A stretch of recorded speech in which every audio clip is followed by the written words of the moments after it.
التفاوض مع التجاري وفا بنك أحد أكبر البنوك المغربية بشأن تمويل مشروع التنقيب عن الغاز في حقلي تندرار الكبرى وأنوال بشمال المملكة المغربية.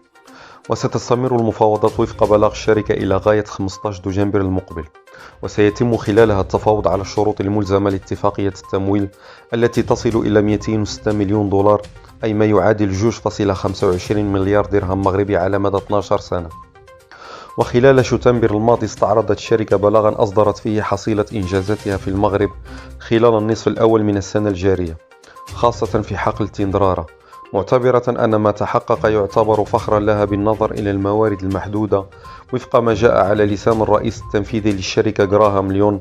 وكانت ساوند إنيرجي قد أعلنت في غشت الماضي أنها تعمل على البحث عن مستثمرين مشاركين من أجل توسيع نطاق أنشطة الاكتشاف في تندرارة وأنوال بشمال البلاد، خاصة في ظل وجود مؤشرات إيجابية عن وجود احتياطات للغاز في المنطقة.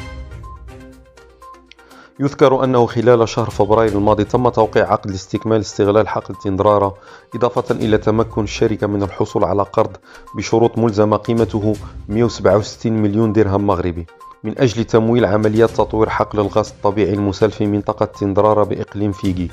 مشيرة إلى أن الطرف المقرض هو شركة إفريقيا للغاز التي يملكها عزيز أخنوش رئيس الحكومة المغربية الحالية. كما أنه من الإنجازات التي حققتها الشركة بشأن هذا الحقل هو البدء في مارس الماضي تطوير حقل تندرارة للغاز TE5 على مرحلتين، مع توقعها ببدء تصدير الغاز الطبيعي المسال المستخرج من هذا الحقل خلال العام الماضي، وبالضبط في شهوره الأخيرة.